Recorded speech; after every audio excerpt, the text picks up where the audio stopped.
নমস্কার, আমি তরুণ ঘোষ। এবার গাঁজাবাজ বলুন, গাঁজাখোর বলুন, যা যা মনে চায় বলে যান, অবশেষে গরিবের কথা সত্যি হতে চলেছে। শেখ হাসিনা দেশে ফিরতে চলেছেন এবং তার সমস্ত প্রস্তুতি এখন কমপ্লিট হচ্ছে। তবে খুব শিগগিরই, এই যে কদিন ধরে আমি আপনাদের বলছিলাম না যে একটা ব্যাকডোর চ্যানেলে একটা কথাবার্তা চলছে, কথাবার্তা যেটা হয়েছে, আপনাদের দেশে একটা ইন্টারিম গভর্নমেন্ট হবে। এই বাংলাদেশ এবং ইউএস কে বাদ দিয়ে যে কোনো তৃতীয় রাষ্ট্র এইখানে একটা ইন্টারিম গভর্নমেন্টের লোক ঠিক করে দেবে। সেই ইন্টারিম গভর্নমেন্টের অধীনে 6 মাসের মধ্যে নির্বাচন করা হবে। আমি বহু আগে বলেছি যে শেখ হাসিনা তিনি চাইলে, তিনি যদি মনে করেন যে আমি ফ্রেশ ম্যান্ডেট নিয়ে আবার আসব, তাহলে তিনি সেটা করতেই পারেন, ভারত আপত্তি করবে না। এটা তার ইচ্ছে। আমার সম্ভবত মনে হয় শেখ হাসিনার ইচ্ছাই পূরণ হতে যাচ্ছে। তিনি 6 মাসের মধ্যে তিনি দেশে ফিরবেন, 6 মাসের মধ্যে ইলেকশন ক্যাম্পেইন করবেন এবং ইলেকশন হবে। ওই ফেব্রুয়ারি আর মার্চের মধ্যে ইলেকশন হবে। তিনি আবার, আমার যা মনে হয়, এখন বীজ তো মাথার উপর থেকে পায়ে নেমে গেছে, এখন তিনি 75 কি 70% ভোট নিয়ে তিনি আবার সিংহাসনে বসতে চলেছেন। এবং এইবার যে শেখ হাসিনা যে ফিরছেন, সেই শেখ হাসিনা কিন্তু পূর্বের শেখ হাসিনা নয়, আমি গ্যারান্টি দিয়ে বলতে পারি। তিনি কিন্তু এবারে কাউকে ইয়াদ করবেন না। আর এই যে দলে লোকজন ফিরেছিল না, যত সব জামাতি, হিজবুতি, সব ছাত্রলীগের মধ্যে, যুবলীগের মধ্যে সব ঢুকে বসেছিল, তাদের তো চেহারা এখন উন্মুক্ত হয়ে গিয়েছে। আমি তো বলি এটা একটা ভালো হয়েছে। ভালো হয়েছে এই কারণে যে শত্রুদেরকে চিহ্নিত করা গেছে। এবার অনেকেই আপনাদের দেশে বলছেন যে শেখ হাসিনাকে উৎখাত করার পেছনে ভারতের একটা মদত ছিল। কথাটা একদম ঠিক নয়। হ্যাঁ, ভারত কিছু কিছু ক্ষেত্রে ভারত বিরক্ত ছিল, এটা ঘটনা। যেমন তার আশেপাশে যে সমস্ত চরিত্রগুলো ঘুরে বেড়াতো, তাকে ভুল বোঝাতো। তিনি বলেছিলেন গণতান্ত্রিক পদ্ধতিতে আপনি মাঠ লেভেল থেকে লোক তুলে নিয়ে এসে আপনি রাজ্য শাসন করুন, দেশ শাসন করুন, তাহলে আপনার দেশের প্রকৃত মানে যারা দরিদ্র তাদের কাছে অব্দি সেবাটা পৌঁছবে, যেটা আমাদের দেশে আমরা করে থাকি। তা তিনি শোনেননি, সেটা তার ব্যাপার। তিনি তার পারিষদ নিয়ে তিনি রাজ্যপাট চালিয়েছেন, আর সমস্তটাই হচ্ছে ওই সচিব ভিত্তিক তার রাজ্যপাট চালানো। এখন সচিবরা দেখবেন কোন আবিষ্কার টাবিষ্কারের মধ্যে কিন্তু সচিবরা নেই। পৃথিবীতে যত আবিষ্কার রয়েছে, কোন সেক্রেটারি, কোন ডিরেক্টর এরকম লেভেলের লোক করেছে? কাউকে দেখবেন না। তাদের মস্তিষ্ক আলাদা। আর সেক্রেটারি, এই ডিরেক্টর, যে লেভেলের সচিব ফচিব পর্যায়ে লোক থাকে না, এরা শুধু এক্সিকিউশন করে। যা বলে দিল সেটা এক্সিকিউট করে দিল, এর বাইরে তাদের আর কোনো রোল নেই। ফলে যে আপনাদের দেশে যে ঘটনাটা রটছে, যে ভারতের একটা হাত ছিল, ভারতের এরকম মতো কোনো হাত ছিল না। ভারত যদি চাইতো অনেক কিছুই করতে পারত, কিন্তু ভারত ওদিকে ফিরেই তাকায়নি। এই যে আপনারা বলেন না পদে পদে এই রয়ের লোক, ওই রয়ের লোক, রয়ের লোক যদি এত অ্যাক্টিভ থাকতো তাহলে 2024 হতো না। র সম্পূর্ণ ব্যর্থ, আমরা স্বীকার করছি। সম্পূর্ণ বাংলাদেশের এই ঘটনার ব্যাপারে ব্যর্থ। তার জন্য আমাদের এখানে এর প্রচুর লোক মাথা থেকে একেবারে পা অব্দি সমস্ত চেঞ্জ হয়ে গেছে। কি করে এই ঘটনা ঘটলো, এই ব্যর্থতা ঢাকবে কি করে? ফলে যে আপনাদের সব কন্ট্রোল করেন না, পাকিস্তানি আর বাংলাদেশি কিছু আছে, সবকিছুতে এর লোক দেখেন। কেউ কিছু উল্টো কথা বললো তো এর লোক বলে দাগিয়ে দিল, তো সেটা ঠিক না। এর মধ্যে ছিল না। বাংলাদেশ যেটা হয়েছে, বাংলাদেশের স্বতঃস্ফূর্ত একটা আন্দোলন হয়েছে, এবং সেই আন্দোলনে যারা সাধারণ মানুষকে ভুল বুঝিয়ে নামানো হয়েছিল তারা এখন ভুল বুঝতে পেরেছেন, কিন্তু তারা প্রকাশ্যে অথবা লজ্জায় তারা স্বীকার করছেন না। আর এই রাতারাতি যারা এই আলবদর আর অমুক তমুক যারা মাথায় ফেটটি বেঁধে সব রাস্তায় নেমে গেছিল, তারা দেখছি সব আস্তে আস্তে পাল্টি খাচ্ছে। বুঝতে পারছে সময় খারাপ এসে গেছে, তাই এখন পাল্টি খাচ্ছে। সে আপনি শিল্পী থেকে সাংবাদিক বলুন পর্যন্ত বলুন, সব এখন অনেকেই দেখবেন সে লাল ফেসবুকে রং করেছিল, আমি শুনেছি, সে সমস্ত এখন পাল্টে গিয়েছে। এখন তারা এখন প্রো হাসিনা হতে চাইছেন। তা কেন হতে চাইছেন? তার মানে কিছু একটা ঘটছে। এই যে আপনাদের দেশে হঠাৎ গেল ইউনূস গেল, আমি তো 1.5 মাস আগে থেকে বলছি ইউনূস ব্যাগ গোছা। আমারই বাংলাদেশে এক বন্ধু আমার থাম্বনেল করে দেয়। এখন তো বলার সময় নয়, বলতে পারবো না, বলার সময় আসুক, তাকে আমি সামনেও নিয়ে আসবো, আপনার সঙ্গে কথাও বলিয়ে দেবো, কিন্তু সে পেছন দিক দিয়ে এখন সাহায্য করে, সামনে আসে না। আমার যত থাম্বনেল দেখেন না, সে নিজে ইন্টারেস্ট নিয়ে আমাকে ফোন করে সাবজেক্ট ছেড়ে নিয়ে সে আমার থাম্বনেলটা তৈরি করে দেয়। তো সে অন্তত জানে যে আমি এটা 1.5-2 মাস আগে থেকে বলে যাচ্ছি, ইউনূস ব্যাগ গুছো, তোমার টাইম হয়ে গেছে। হ্যাঁ, তখন আমাকে প্রচুর লোকে নানান রকম গল্প টল্প বলতো, অনেক গাঁজাবাজ, মানে গল্পবাজ গাঁজাবাজ, কেজি গাঁজা খেয়েছে, অমুক তমুক। আপনারা 2 দিন বাদে লিখুন, আজকেও লিখুন, আমি আপত্তি করবো না, আজকেও লিখুন, কিন্তু 2 দিন বাদে আপনাদেরই লজ্জা হবে লিখতে। এর মধ্যে কিছু বুদ্ধিমান আবার দর্শক আছেন, তারা আবার লেখেন যে আপনি বলে যান, শেষ হাসি কিন্তু আপনি হাসবেন, আমরা বুঝতে পারি। বাংলাদেশের মানুষ এত সরল, তারা মনে করেন আমি আজকে যেটা বললাম কালকেই বোধহয় সেটা হয়ে যাবে। সেটা সম্ভব নয়। এটা একটা আলোচনার মধ্যে দিয়ে এই জিনিসগুলো হয়, সেই আলোচনাটা কানে আসে, সেই আলোচনাটা পাকবে, পেকে তারপরে তার পরিস্ফুটন ঘটবে, সময় লাগে, তো সেই সময়টুকু দিতে হবে। তো আমি যেটা 2 মাস আগে বলেছিলাম ইউনূস ব্যাগ গোছাতে, তা এখন ইউনূসকে সত্যি সত্যি ব্যাগ গোছাতে হবে, কারণ ইউএস এখন আর চাইছে না, মানে ইউএস এর কাছে ইউনূস এখন বোঝা হয়ে গেছে। তার তো যা নেওয়ার সে তো এখন জান্তা সরকারের সঙ্গে, মায়ানমারের সরকারের সঙ্গে বুঝে নিয়েছে, তার তো আর করিডোর লাগছে না। আর এদিকে শিব গড়তে তো বাঁদর করে ফেলেছে ইউনূস তার সরকারকে দিয়ে, সমস্ত সন্ত্রাসবাদীদের ছেড়ে দিয়ে দেশটার 12টা বাজি দিয়েছে। মুখ পুড়েছে কার? মুখ ইউনূসের যেমন পুড়েছে, তার থেকে বেশি পুড়েছে হচ্ছে আমেরিকার, ডিপ স্টেটের। এবার ডিপ স্টেট যদি ওখানে যায়, ডিপ স্টেটও লাথি মারবে।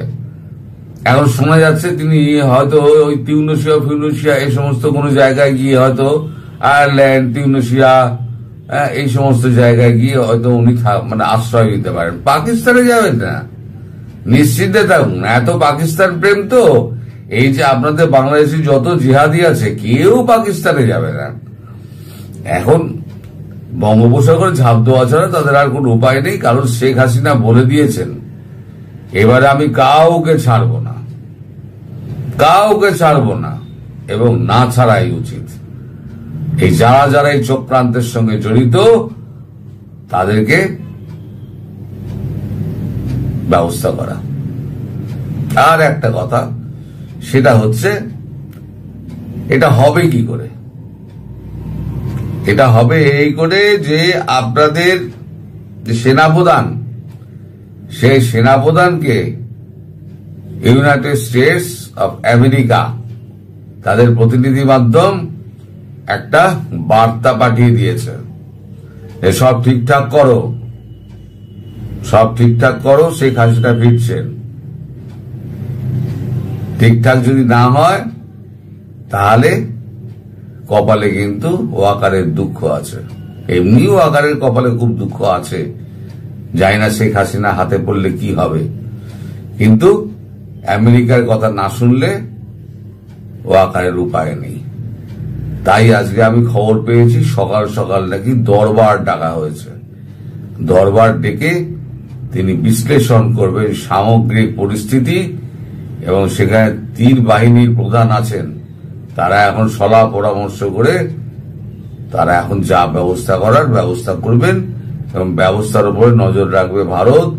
যদি ব্যবস্থা ঠিকঠাক হয় তাহলে পরে শেখ হাসিনাকে ঠিক সময় মতো এখানে এনে পৌঁছে দেবে। আর যদি ওয়াকার ইউনুস যদি কোনো রকম গন্ডগোল করে তাহলে ভারত কিন্তু ইউএস এর কথা আর মানবে না, তখন ভারতের মতো ব্যবস্থা করবে। আর যাই হোক না কেন সেটা আমার মনে হচ্ছে সেপ্টেম্বরের মধ্যেই হয়ে যাবে। এতদিন আমি আপনাদের বলিনি, আজকে আমি বলছি, যা হওয়ার এই সেপ্টেম্বরের মধ্যেই হয়ে যাবে।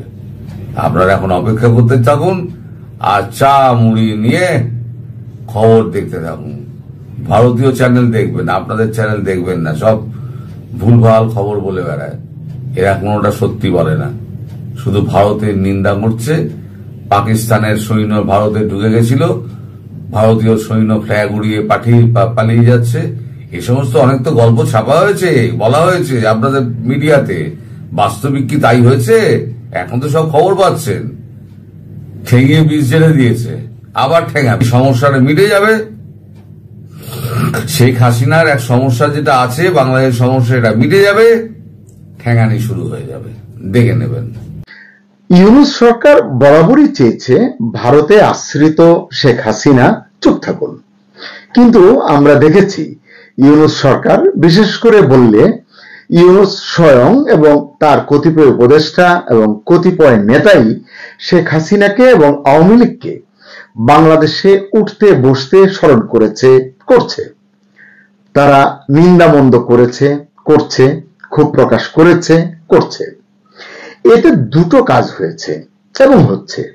শেখ হাসিনার প্রতি সাধারণ মানুষের ক্ষোভগুলো ধীরে ধীরে কমতে শুরু করেছে, তার প্রতি সহানুভূতি বেড়েছে মানুষের, এবং একটি আন্দোলনের মুখে দেশ ছাড়ার পরও শেখ হাসিনা বাংলাদেশের রাজনীতিতে এত দ্রুত অতীতের যে কোনো সময়ের তুলনায় বরং আরো বেশি প্রাসঙ্গিক হয়ে উঠেছেন। এটা আমার ব্যক্তিগত বিশ্লেষণ, আপনার দ্বিমত থাকতেই পারে। যদি থাকে সেটা আপনি প্রকাশ করবেন, সম্ভব হলে আমি জবাব দেব, নয়তো আপনার বক্তব্য থেকে শিখতে চেষ্টা করব। হয়তো বিতর্ক চাই না। মোটা দাগে কয়েকটা কথা বলি। মুক্তিযুদ্ধ এবং মুক্তিযোদ্ধাদের নিয়ে এই সরকার যা যা করেছে গত 15 মাসে, তা এক কথায় আওয়ামী লীগের গত 15-16 বছরের ভুল ত্রুটির অনেকটাই কিন্তু ধুয়ে মুছে দিয়েছে। যে মানুষ একসময় বলতো আওয়ামী লীগ মুক্তিযুদ্ধকে, বঙ্গবন্ধুকে তাদের ব্যক্তিগত বা পারিবারিক সম্পত্তি, পকেটের ব্যাপার করে তুলেছিল, এখন তাদের অনেকেই বলছেন মুক্তিযুদ্ধ এবং বঙ্গবন্ধু আওয়ামী লীগের হাতেই নিরাপদ এবং প্রাসঙ্গিক। এই যে পলিটিক্যাল থট চেঞ্জ হলো, এর জন্য আপনি কাকে দায় দিবেন? ইউনূস সরকারের পৃষ্ঠপোষকতায় বা তথাকথিত নীরবতায় 32 নম্বরের বাড়ি যে ভাঙচুর হয়েছে, এই ভাঙচুরের পর অন্তর্বর্তী সরকারের যতই বিবৃতি দেওয়া হোক না কেন, তারা যে বিবৃতি দিয়েছে এটিকে অনেকে শাক দিয়ে মাছ ঢাকার চেষ্টা বলে মনে করেছেন, এবং তারা বলছেন যে এতে সরকারের মুখোশটা যেমন খসে পড়েছে, তেমনি রাতারাতি আওয়ামী লীগ, বঙ্গবন্ধু, 32 নম্বর এবং শেখ হাসিনার প্রতি মানুষের সহানুভূতির পারদও ক্রমশ বেড়েছে। গত বছরের জুন জুলাই আগস্টে যারা এই ইস্যুগুলিতে বঙ্গবন্ধু, আওয়ামী লীগ, গণতন্ত্র, রাজনীতি এই সমস্ত ইস্যুতে যারা ঘোর হাসিনা বিরোধী হয়ে উঠেছিলেন বা হাসিনা বিরোধী ছিলেন, তাদের একটি অংশ ইতিমধ্যেই বলতে শুরু করেছেন এতটা প্রতিহিংসা আমরা ইউনূস সরকারের কাছে প্রত্যাশা করিনি। এটির সুফলও কিন্তু আওয়ামী লীগের অ্যাকাউন্টেই এসছে বা আসছে। এর সঙ্গে যোগ হয়েছে নানান ক্ষেত্রে অন্তর্বর্তী সরকারের অমার্জনীয় ব্যর্থতা। অনেক জায়গায় অনেক কিছু ম্যানেজ করতে না পেরে অন্তর্বর্তী সরকারকে আমরা দেখেছি বিবৃতি দিয়ে শেখ হাসিনাকে অভিযুক্ত করতে, আওয়ামী লীগকে অভিযুক্ত করতে। কখনো কখনো আমরা শুনেছি, বিশেষ করে প্রথম দিকে প্রতি বিপ্লবের কথা বলতে আমরা শুনেছি। এর ফলে তারা নিজেদের ব্যর্থতাই আসলে আড়াল করতে চেষ্টা করেছেন বলে অনেকে মনে করছেন। ভারতে বসে শেখ হাসিনা যেন কথা না বলেন, এজন্য ইউনূস অনুরোধও জানিয়েছেন ভারতের প্রধানমন্ত্রীর কাছে সামনাসামনি। চিঠি তো লিখেছেনই, কিন্তু কাজ হয়নি, উল্টো উপহাসের পাত্র হয়েছেন। এসবের ফলাফলে ভারত স্পষ্ট করে বলেছে বাংলাদেশের অভ্যন্তরীণ প্রশাসনিক ব্যর্থতার জন্য ভারতকে যেন দায়ী না করা হয়। রণধীর জয়সওয়াল তাদের ব্রিফিং এ বলেছেন এটা দ্বিপাক্ষিক সম্পর্কের জন্য সহায়ক হবে না। আমি তো মনে করি এটা একটা স্পষ্ট থ্রেট অন্তর্বর্তী সরকারের জন্য। দুদেশের মধ্যকার প্রত্যর্পণ চুক্তির আওতায়, চুক্তি আছে আপনারা জানেন, শেখ হাসিনাকে ফেরত চেয়ে চিঠি দিয়েছে বাংলাদেশ সরকার, অন্তর্বর্তী সরকার দিতেই পারে, কোনো সমস্যা নেই। এবং অনুরোধ জানানোর পরও ভারতের শীতল রিঅ্যাকশন, এটি তারা কিন্তু বুঝতে ব্যর্থ হয়েছে। ব্যর্থ হয়ে উল্টো অন্তর্বর্তী সরকার প্রধান সেভেন সিস্টার্স নিয়ে অপ্রীতিকর নানান কথা বলেছেন, ভারতের সম্পর্কে নানান কথা বলেছেন, বিভিন্ন ফোরামে সুযোগ পেলেই, এমনকি গণমাধ্যমের সঙ্গে সাক্ষাৎকারেও। এই যে অকূটনৈতিক সুলভ বাক্য ব্যবহার করেছেন তিনি, এগুলোই আসলে দুদেশের সম্পর্ককে আরো তিক্ত করেছে। আপনি তো জানেন ভারত আওয়ামী লীগের দিকে ঘেঁষে আছে, তাহলে সেটিকে তো সেভাবে ডেলিকেট বিষয়, এটিকে সেভাবে হ্যান্ডেল করতে হবে। তা না করে এরকম হম্বি তম্বি করলে আসলে সুফল আসে না। অতি সম্প্রতি আপনারা জানেন, যেটা সম্ভবত গত 29 অক্টোবর, 3টি আন্তর্জাতিক মিডিয়ায় একযোগে শেখ হাসিনার 3টি পৃথক সাক্ষাৎকার প্রকাশিত হয়েছে। এরপর আন্তর্জাতিক কূটনীতিটাও যেন খানিকটা শেখ হাসিনার দিকে হেলে পড়েছে বিশ্লেষকরা বলছেন। এখন শোনা যাচ্ছে খুব শিগগিরই ইন পার্সন বা সশরীরে মুখোমুখি সাক্ষাৎকার দিতেও দেখা যেতে পারে শেখ হাসিনাকে। তিনি অনেক লাইভ প্রোগ্রাম করবেন এমনটাও জানা যাচ্ছে। বলার অপেক্ষা রাখে না। এই ঘটনাগুলো ভারতের সম্মতিতেই হচ্ছে বা ভারতের সন্তুষ্টি মাথায় রেখেই এটি আসলে হচ্ছে। এই জায়গায় আমি দুটো কথা বলার মতো নৈতিক সম্পর্কটাই আমাদের সরকার ইউনূস সরকার খুইয়ে ফেলেছে বলে মনে করি। সম্পর্ক তিক্ত হলে যা হয়, কিছুই বলার সুযোগ থাকে না। ভারত বাংলাদেশের নিকটতম প্রতিবেশী, বৃহৎ দেশ, আমরা সবাই জানি। ভারতের সব কথা কাজ হয়তো আমাদের পছন্দ হবে না, সরকারের পছন্দ হবে না। তাই বলে সেটা নিয়ে শৈশবে লাঠিম খেলায় ভুল বোঝাবুঝি হলে যেরকম স্থূল অভিমানে বাচ্চারা ঝগড়া করে, সেরকম ভাবে যদি বিষয়টিকে অ্যাড্রেস করা হয় তাহলে কি হবে? কারণ কূটনৈতিক পরিভাষায় গালিটাও কিন্তু শিল্পসম্মত উপায়ে দিতে হয়। এটা আমরা কবে শিখব? দিল্লিতে institute for defence studies and analysis এর সিনিয়র ফেলো, বাংলাদেশ বিষয়ক গবেষক শ্রুতি পটনায়ক কিছু কথা বলেছেন, আমার কাছে অত্যন্ত গুরুত্বপূর্ণ মনে হয়েছে। তিনি বলেছেন, বাংলাদেশের রাজনৈতিক ল্যান্ডস্কেপে আওয়ামী লীগকে প্রাসঙ্গিক রাখার চেষ্টার অংশ হিসেবেই ভারত শেখ হাসিনাকে কথা বলতে দিচ্ছে, আন্তর্জাতিক মিডিয়ায় সাক্ষাৎকার দিতে দিচ্ছে। কারণ প্রতিবেশী ভারত দেখছে বাংলাদেশে আওয়ামী লীগকে কোনো স্পেস দেওয়া হচ্ছে না। একথা সত্য।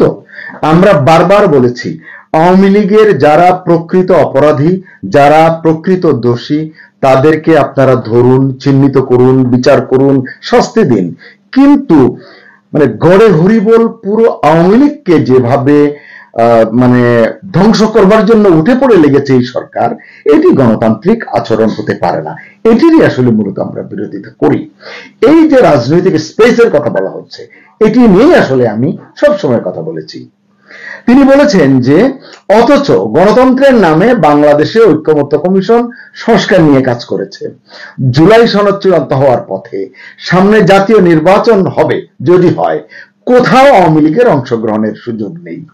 এটি তো কোনো গণতান্ত্রিক আচরণ হতে পারে না, চিন্তা হতে পারে না। এরকম পরিস্থিতিতে মুক্তিযুদ্ধে সহায়তাকারী দেশ হিসাবে ভারত আওয়ামী লীগের পক্ষে কাজ করবে, এটা তো সহজ সমীকরণ। এছাড়া আওয়ামী লীগ সভাপতির সঙ্গে ভারতের সরকারি দল বিজেপি, প্রধান বিরোধী দল কংগ্রেস এবং অন্যান্য দলের সঙ্গেও যে সম্পর্কের সমীকরণ, এটাও তো মাথায় রাখতে হবে। মুখস্থ তো দেশ চালানো যায় না। অনেকে বলবেন ভারতের কি, বাংলাদেশে যা হয় হোক, ভারত কেন নাক গলাবে?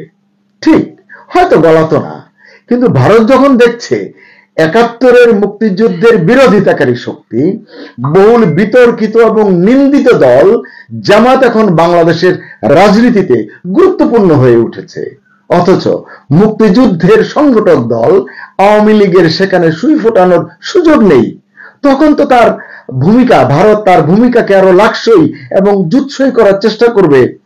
এটা বুঝতে না পারলে যারা দেশ চালানোর দায়িত্ব নিয়েছেন তাদের বুদ্ধি প্রজ্ঞা নিয়েই প্রশ্ন ওঠাটা স্বাভাবিক। ওই যে আমি বললাম যে অপরাধী তার বিচার দিন না, সবাইকে কেন আপনি কচুকাটা করতে চাচ্ছেন?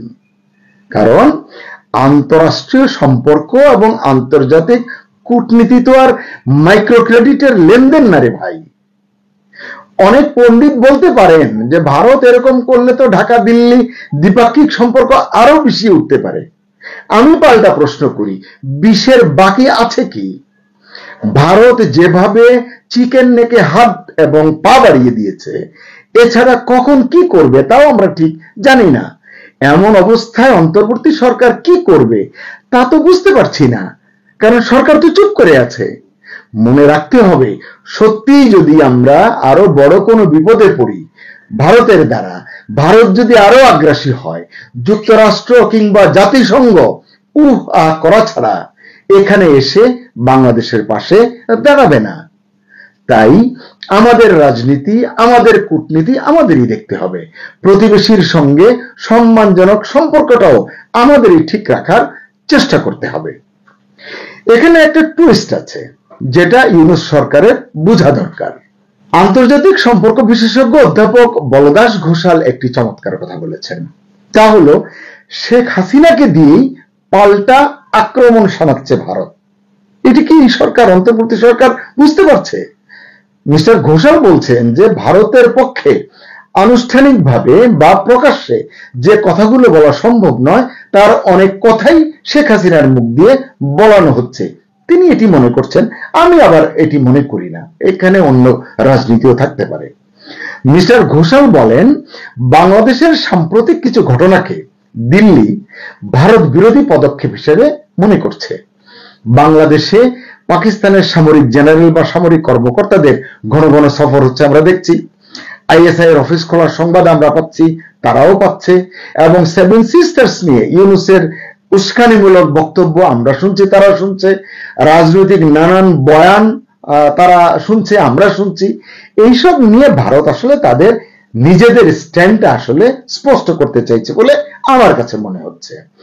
এই যে আমি বলি যে কোন দেশে জেনারেল এলো আর গেল, তাতে ভারতের আসলে মাথা ব্যথা থাকার কথা নয়, কিন্তু আমাদের বিহেভিয়ার, আমাদের কথা, আমাদের আচরণ, এগুলি আসলে। এখানে আমি প্রসঙ্গক্রমে একটা কথা বলতে চাই যে আমরা যে দিল্লি না ঢাকা, মানে এই যে স্লোগানগুলো মানে অনেক শুনেছি, শুনতে শুনতে আমরা আসলে করাচির দিকে ঝুঁকে গেছি, আমরা আবার ওয়াশিংটনের দিকে ঝুঁকে গেছি।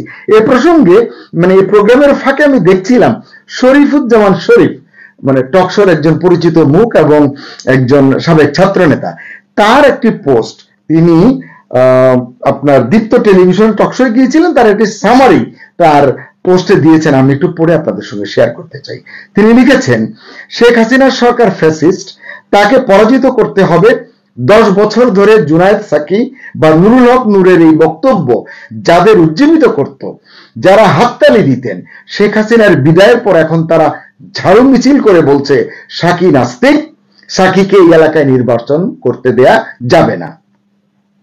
নূর ধাওয়া খেয়ে কার রান্নাঘরের ভেতর আশ্রয় নিয়ে ফোন করে পুলিশকে বলছে আমাকে উদ্ধার করেন। তাহলে সবসময় একজনই ফ্যাসিস্ট নয়, সুযোগ পেলেই আমরা ফ্যাসিস্ট হয়ে উঠি। অনেক নিগুড় রহস্য আছে, বক্তব্য আছে এই কথাগুলোর ভিতরে, এই কারণে পড়ছি। তিনি লিখছেন, আমাদের মধ্যে ছোট ছোট হাসিনা বাস করে, আমি বলছি এর চেয়ে বড় বড় হাসিনা বাস করে। এই কারণেই আমাদের রাজনীতিতে পরিবর্তন দরকার, সংস্কার দরকার ছিল। সেই সংস্কার হতে পারত ডক্টর ইউনূসের হাত ধরে। শরীফ লিখছেন, তিনি আন্তরিক হলে, মানে ইউনূস আন্তরিক হলে, কিন্তু তিনি দিল্লির বদলে ঢাকা বলে চলে গেলেন ওয়াশিংটনের দিকে। আবার পাকিস্তানও আছে, তার সরকার পুরো দেশটার সাথে ধোঁকাবাজি করলো। বাংলাদেশের মোট বাজেটের প্রায় 1/3 এখন আমেরিকা থেকে পণ্য কিনতে খরচ করা হবে। 1 লাখ কোটি টাকার এলএনজি, 1 লাখ কোটি টাকায় উড়োজাহাজ, নৌপথের জন্য 10,000 কোটি টাকায় জাহাজ, 100 কোটি ডলারের সরিষার তেল। আপনি বুঝুন, জাতীয় বাজেটের 1/3 এগুলো কিনতে হবে। এসব বলে নাকে খত দিয়ে আমরা ক্ষমতায় টিকে থাকতে চাইছি। আর এটা করতে গিয়ে ইউরোপের উন্নয়ন সহযোগীরা দূরে সরে যাচ্ছে।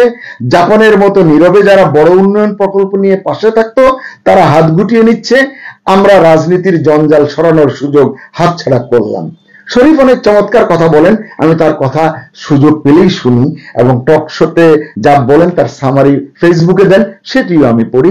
সুযোগ পেয়ে আপনাদের সঙ্গেও শেয়ার করলাম। আসলে রাজনীতির এই সমীকরণটি আমাদের বোঝা দরকার। যে কথা বলছিলাম, যে ভারত তার স্ট্যান্ডটা স্পষ্ট করতে চাইছে, অর্থাৎ বাংলাদেশকে পাল্টা চাপে ফেলার চেষ্টা হিসেবেই শেখ হাসিনাকে সুকৌশলে কাজে লাগাচ্ছে ভারত সরকার। এতে শেখ হাসিনার কথার আফটার এফেক্ট কি হয়, মানে তিনি কথা বললে কি কি প্রতিক্রিয়া হয় বাংলাদেশে, সেটাও তারা দেখতে চান। এবং একই সঙ্গে তারা দেখতে চান বা বার্তা দিতে চান যে আওয়ামী লীগের নেতা কর্মীদেরও এই বার্তাটি দেওয়া যে শেখ হাসিনা দলের হাল ঠিকই ধরে রেখেছেন এবং ভারত শেখ হাসিনার পাশে আছে। এই বিশ্লেষণটা বলদাস ঘোষালের, এবং এটি আপনি তুলি মেরে উড়িয়ে দিতে পারবেন না, এটি আপনাকে ভাবতে হবে।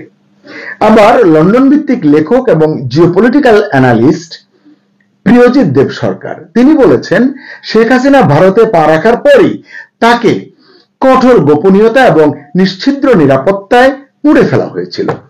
এমন অবস্থা বুঝে ধাপে ধাপে শেখ হাসিনাকে সক্রিয় হবার পথ তৈরি করে দিচ্ছে ভারত। সোশ্যাল মিডিয়ার পর ইন্টারন্যাশনাল মিডিয়া, মানে এভাবে শেখ হাসিনার উপস্থিতি যদি আপনি বিশ্লেষণ করেন, এই কথাগুলোর সত্যতা হয়তো আপনি খুঁজে পাবেন। শুধু তাই নয়, আওয়ামী লীগের নির্বাচিত কিছু নেতার সঙ্গে শেখ হাসিনার সরাসরি সাক্ষাৎ এবং বৈঠকও অত্যন্ত সুপরিকল্পিত বলেই মনে করা হচ্ছে। বাংলাদেশে আওয়ামী লীগের কার্যক্রম নিষিদ্ধ হওয়া সত্ত্বেও এই দলের নেতাকর্মীরা যেভাবে ক্রমশ আড়াল থেকে রাজপথে নামছেন, বেরিয়ে আসছেন, নানান কর্মসূচি পালন করছেন। সামনে আবার জানা গেল যে 10 থেকে 13 নভেম্বর একটা কর্মসূচি আছে। এসব নিয়ে সরকার কিন্তু বেশ টেনশনে আছে, পেরেশানির অবস্থায় আছে। এর পাশাপাশি আন্তর্জাতিক পর্যায় থেকে সরকারের উপর ক্রমশ চাপ বাড়ছে। ইউনূস সরকারের মানবাধিকার লঙ্ঘন নিয়ে সমালোচনা ক্রমশ জোরালো হচ্ছে। আওয়ামী লীগের নিষেধাজ্ঞা প্রত্যাহারের সুপারিশ বা চাপও কিন্তু বাড়ছে। আইসিটিতে শেখ হাসিনার বিরুদ্ধে বিচারের মান নিয়ে ইতিমধ্যেই প্রশ্ন উঠেছে। কি রায় আসে সেদিকে এখন সবার নজর। আওয়ামী লীগ ইউনূস সরকারের বিবিধ বিষয় নিয়ে জাতিসংঘ সহ বিবিধ জায়গায়, নানান জায়গায় নালিশ করছে, দলিলাদি পেশ করছে। এসবের সম্মিলিত এফেক্ট কি আসবে সামনের দিনগুলোতে তা এখনই বলার হয়তো উপায় নেই। কিন্তু সরকার নিজে যেভাবে একের পর এক নানান সমস্যায় জড়াচ্ছে, সামনের দিনগুলোতে রাজনীতির লাগামটা তাদের হাতছাড়া হয়ে যাবে বলে মনে করছেন অনেক পর্যবেক্ষক। আওয়ামী লীগকে রাজনৈতিক স্পেস যদি না দেয় অন্তর্বর্তী সরকার, তাহলে কি হবে? এর উত্তর আমার পক্ষে দেওয়া সম্ভব নয়, তবে একটা ছোট ঘটনা বলতে পারি। ধরুন একটি ছোট খাল বা ছোট নদীর শাখা, খুব অল্প পানি সেখানে প্রবাহিত হয়, এটা আসলে ধর্তব্যের মধ্যেই পড়ে না। আপনি সেই খাল বা ছোট নদীর এক জায়গায় শক্ত করে বড় করে বাঁধ দিয়ে দিলেন। এতে কি হবে? যে তীর তীর করে পানি বয়ে চলছিল, সে পানিটা স্থির হয়ে যাবে, মানে বাধ্য হবে, আর তো কোথাও যেতে পারবে না। ফলে পানি জমতে থাকবে এবং জমতে জমতে এক পর্যায়ে খালটির বা নদীটির দুকুল ছাপিয়ে বন্যার সৃষ্টি করবে, অর্থাৎ ফ্লাশ ফ্লাড হয়ে যাবে। আমাদের এখন আসলে বোঝা দরকার যে আমরা আকস্মিক বন্যা চাই নাকি বন্যা মুক্ত থাকতে চাই।